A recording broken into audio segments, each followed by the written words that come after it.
Hey everyone, it's Tracy Martirani here from Holistic Wellness with Tracy. Welcome back to my channel.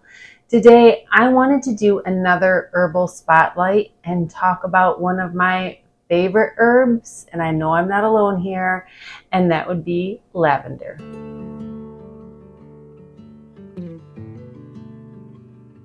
There are many varieties of lavender, like almost 50 different varieties. But the one that herbalists typically use is English lavender, which technically, if you want to be very specific, is Lavandula augustifolia. I always struggle with scientific names. Lavender is native to the Mediterranean area, but you can grow it pretty much everywhere, and maybe you even already have it growing in your own yard. Now, before I get into some of my favorite ways to use lavender, let's talk about what you might want to use it for. Lavender, in my mind, is very similar to chamomile in that you use it whenever you're trying to treat or remedy something that just needs soothing, calming energy. Therefore, using it to treat things like just overall stress and anxiety, calming, soothing energy, yes. Headaches, especially when they're caused by stress. And it's great for treating mild insomnia. Again, soothing, calming energy.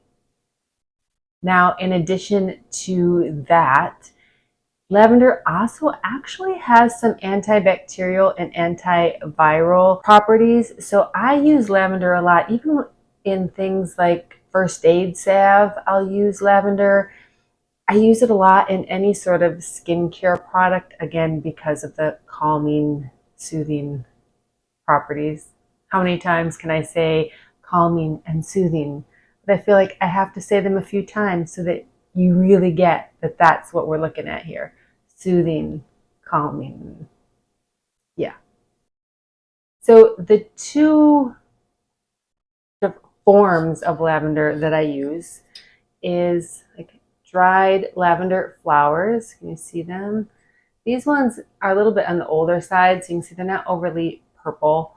They're starting to fade. I really need to get actually some fresh flowers and dry them. I know that sounds silly. I struggle to grow lavender in my yard because I have so much shade, so I usually end up buying it. Last year I was able to harvest a little bit, and that looks much nicer than this. This is some that I bought several years ago. I need to go buy more because I won't be able to harvest enough. But you know, still smells wonderful. So if I'm not using dried flowers, I use essential oil. Lavender essential oil is probably like in the top 5 of like the most commonly used essential oils. Do I have any hard data on that? No, I'm making it up, but it feels true to me. I feel like lemon, peppermint, lavender, those are probably the top 3, right? What am I missing? Is there another one that's really popular? I don't know. But lavender is great in essential oil. So many uses. So speaking of so many uses, let's start with the oil, and I'll talk about some of my favorite ways to use lavender essential oil. First and foremost, you can simply diffuse it. If you have a diffuser, pop some lavender oil in it, stick it in your bedroom so that your bedroom is all like lavender scented to help you sleep.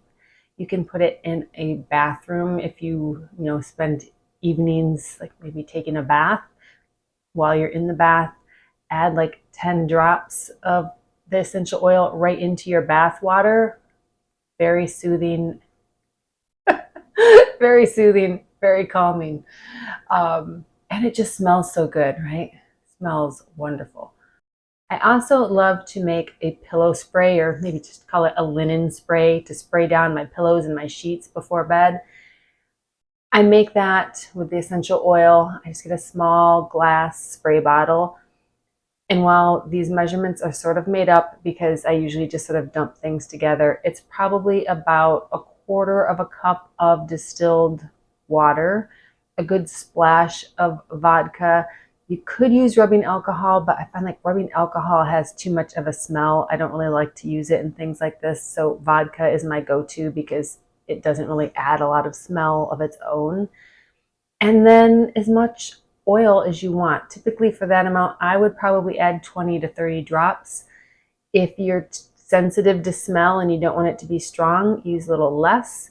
If you're like, I want to smell lavender, add some more. And then just shake it up really well and spray it on your pillows. Very nice to go to bed with lavender scented pillows. In the case of a headache, you can also just take a little bit of lavender oil and get a little bit on your finger and sort of touch it to your temples or to the base of your neck.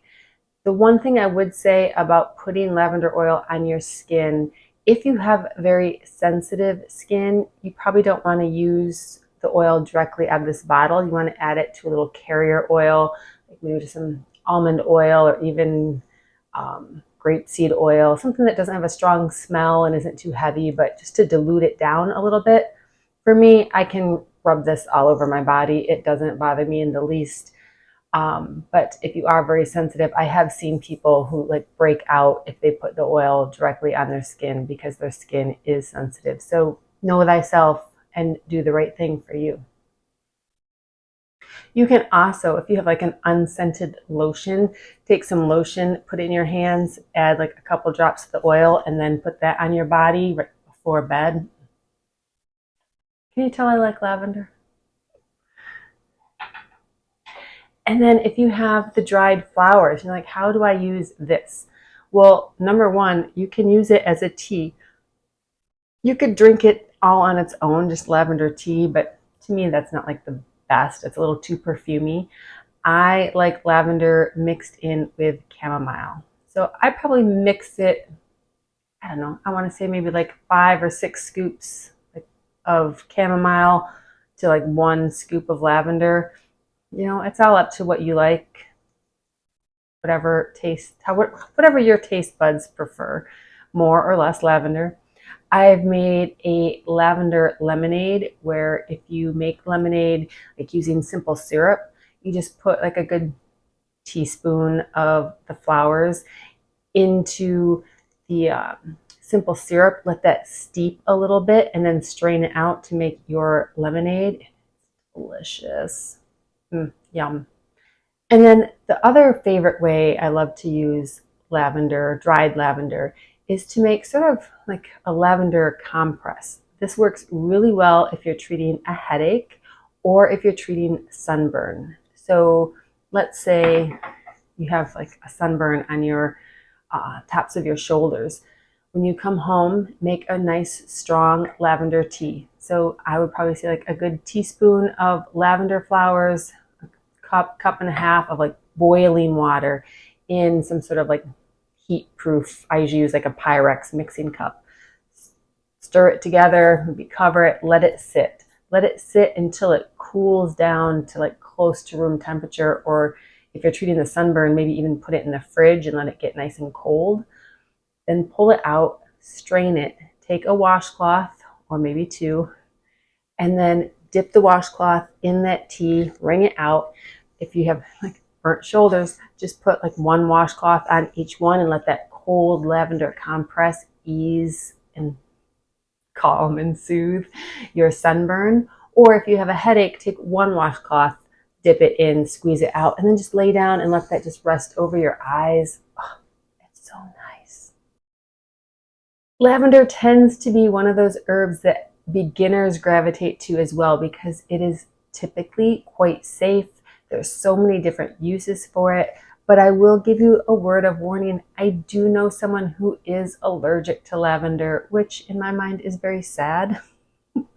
But just to reiterate the fact that there's not any herb that is 100% safe for everybody. Allergies are real. Allergies can be dangerous and painful and horrible. So if you've never used lavender before, or if someone in your family has never been exposed to lavender, start out slow, like watch for any sort of swelling or hives or anything to indicate allergies. And then, of course, obviously, if there is an allergy, stop using it, get away from it. If it seems like a serious reaction, you call 911, you go to follow up, all that stuff. Because everything from herbs to foods to you name it, everything has a potential for an allergic reaction. Anything that you're ingesting has the potential to interfere with medications. So if you have like a known medical issue, or you know that you're sensitive to things, use some common sense and be careful. And if you are trying to treat an issue, talk to your doctor first. I'm giving you ideas and thoughts, but for one, I'm not a doctor, and two, I know nothing about you. You are responsible for your health. So use common sense, talk to your healthcare provider before instituting any new herbal remedy. Thank you so much for joining me. I love to have you here, and I love to talk all things herbs with you. If you enjoyed this video, please don't forget to hit the subscribe button and also the little thumbs up to let YouTube know that people are interested in content like mine.